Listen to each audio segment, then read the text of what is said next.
নমস্কাৰ পুনৰ এবাৰ সকলোকে মোৰ ইউটিউব চেনেল প্ৰিপাৰেচন ফৰ এক্সামলৈ স্বাগতম জনাইছোঁ। আজি আমি ভগদত্তৰ বিষয়ে কিছু আমি আলোচনা কৰিম। আগন্তুক জিটি পিজিটি টেট কাম ডাইৰেক্ট ৰিকুৱাৰমেণ্ট এক্সামৰ বাবে এনচিয়েণ্ট হিষ্ট্ৰী ছেগমেণ্টত ভগদত্তৰ বিষয়ে উল্লেখ আছে আমাৰ চিলেবাছখনত। গতিকে অকণমান ভগদত্তৰ বিষয়ে আমি জানিবলৈ চেষ্টা কৰিম। কালিকা পুৰাণত উল্লেখ থকা মতে ভগদত্ত নৰকাসুৰৰ জ্যেষ্ঠ পুত্ৰ আছিল। ভগদত্তৰ আন এটা নাম শৈলালয়। ভগদত্তই কুৰুক্ষেত্ৰ যুদ্ধত কৌৰৱ পক্ষৰ হৈ অৱতীৰ্ণ হৈছিল। মানে পাণ্ডৱৰ এগেইনষ্টে যুদ্ধ কৰিছিল, পাণ্ডৱৰ বিৰুদ্ধে হাতীত উঠি। আৰু আমি এইখিনি কথা বেছিভাগেই প্ৰায় আমি জানো। আৰু তেওঁৰ নিধন হৈছিলে অৰ্জুনৰ হাতত। এতিয়া তেওঁৰ অধীনত কলিংগৰ সৈন্যসমূহে পাণ্ডৱৰ বিৰুদ্ধে যুদ্ধ কৰিছিল আৰু তেওঁৰ হাতীটোৰ নাম আছিল সুপ্ৰতীক। তেওঁ অৰ্জুনৰ সৈতে একেৰাহে 8 দিন যুদ্ধ কৰিছিল। মই এইখিনি ইয়াতে অন্তৰ্ভুক্ত কৰিছো, কিন্তু ইয়াৰ পিছত মই যিকেইটা MCQ আলোচনা কৰিম তাত আপোনালোকে ডিটেইলছত জানিব পাৰিব ভগদত্তৰ বিষয়ে। হয়তো 2-এটা ৰৈ যাব পাৰে, আশা কৰোঁ আপোনালোকে সেইখিনি মোক আঙুলিয়াই দিব। মই এইখিনি বিভিন্ন সমলৰ পৰা আহৰণ কৰিছোঁ। আহকচোন তেতিয়াহ'লে আমি MCQৰ ওপৰত আলোচনা কৰোঁ। এতিয়া আমি প্ৰথম প্ৰশ্নলৈ আগবাঢ়িছোঁ। ভগদত্তৰ জীয়েকৰ নাম কি আছিল? আৰু মই ইয়াতে অপশ্যন দিয়া নাই, মই ডাইৰেক্ট উত্তৰটো দিছোঁ। উত্তৰ ভানুমতী। আপোনালোকে জানি থ'ব, মই ভিডিঅ'টো বেছি দীঘল কৰিবলৈ ইচ্ছা নাই। নেক্সট প্ৰশ্ন, দীঘলী পুখুৰী কোনে খনন কৰিছিল? আমি সকলোৱে জানো গুৱাহাটীৰ দীঘলী পুখুৰীৰ কথা। এই দীঘলী পুখুৰীটো, ইয়াৰ উত্তৰ হ'ব ভগদত্তই খনন কৰিছিল। তাৰ পিছৰ প্ৰশ্ন, ভগদত্তই নিজ জীয়ৰী ভানুমতীক কালৈ বিয়া দিছিল? আৰু ইয়াৰ উত্তৰ হ'ব ধৃতৰাষ্ট্ৰৰ পুত্ৰ দুৰ্যোধনলৈ। আৰু সেই মৰ্মে ভগদত্তই কুৰুক্ষেত্ৰ যুদ্ধত অংশগ্ৰহণ কৰিছিল। তাৰ পিছৰ প্ৰশ্ন, ভগদত্তৰ আন এটা নাম কি?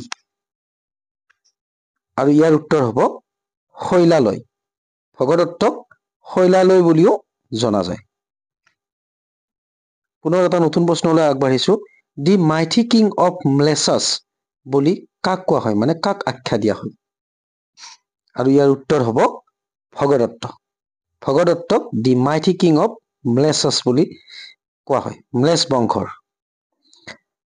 তাৰ পিছৰ প্ৰশ্ন, best welder of elephant squad মানে হাতী দলৰ শ্ৰেষ্ঠ বাহক হিচাপে কাক আখ্যা দিয়া হয়? আৰু ইয়াৰ উত্তৰ নিশ্চয় হ'ব ভগদত্তই হ'ব। যুদ্ধক্ষেত্ৰত দৰ্শোৱা পাৰদৰ্শিতাৰ বাবে এই আখ্যা দিয়া হৈছিলে তেখেতক। তেখেতে যিহেতু হাতীত উঠি যুদ্ধ কৰিছিল।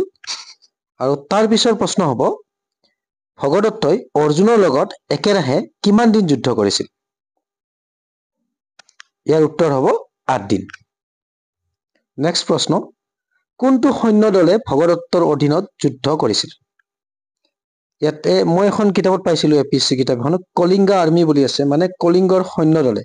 আৰু আনহাতে উল্লেখ থাকে যে কিৰাত আৰু চীনা সকল লগ লাগি মানে আমাৰ প্ৰাগজ্যোতিষৰ সৈন্যদল গঠন হৈছিল। গতিকে আপোনালোকে সেইটো জানি থওক। অপশ্যনত যদি কিৰাত আৰু চীনা সৈন্যসকল বুলি আহে, সেইটো আপোনালোকে দিব পাৰিব। তাৰ পিছৰ প্ৰশ্ন, ভগদত্তক কাৰ পৰম বন্ধু বুলি জনা যায়? আৰু ইয়াৰ উত্তৰ হ'ব ইন্দ্ৰৰ, মানে ইন্দ্ৰাছ ফ্ৰেণ্ড বুলি জনা যায় ভগদত্তক। নেক্সট প্ৰশ্নলৈ আমি আগবাঢ়িছোঁ। ভগদত্তই কুৰুক্ষেত্ৰ যুদ্ধত কোন দুজন ৰজাক বধ কৰিছিল, মানে হত্যা কৰিছিল? আৰু ইয়াৰ উত্তৰ হ'ব ৰজা দাসায়ন আৰু ৰুচি পৰ্বণক বধ কৰিছিল। তাৰ পিছৰ প্ৰশ্ন, ভগদত্তৰ কাৰ হাতত মৃত্যু হৈছিল? এইটো এটা সহজ প্ৰশ্ন আৰু আমি সকলোৱে জানো ইয়াৰ উত্তৰ অৰ্জুনৰ হাতত ভগদত্তৰ মৃত্যু হৈছিল। তাৰ পিছৰ প্ৰশ্ন, ভগদত্ত কাৰ নাতিয়েক আছিল বুলি উল্লেখ কৰা হয়? আৰু ইয়াৰ উত্তৰ হ'ব ভগৱান শ্ৰী আদি বৰাহ। মনত ৰাখিব। তাৰ পিছৰ প্ৰশ্ন, ভগদত্তৰ পুত্ৰ দুজনৰ নাম কি আছিল? হয়তো আহি যাব পাৰে। ইয়াৰ উত্তৰ হ'ব বজ্ৰদত্ত আৰু পুষ্পদত্ত। নেক্সট প্ৰশ্ন, হিন্দু পৌৰাণিক কাহিনী মতে ভগদত্ত অসুৰৰ কোনটো অংগৰ পৰা জন্ম হৈছিল বুলিও উল্লেখ কৰা হয়?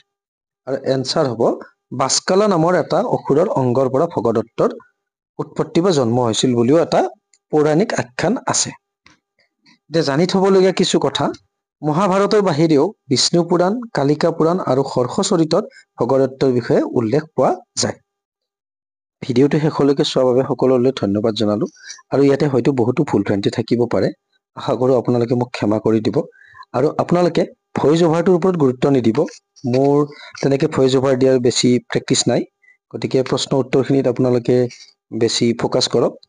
গতিকে সকলোলৈকে শুভেচ্ছা থাকিল আগন্তুক পৰীক্ষাৰ বাবে। ধন্যবাদ।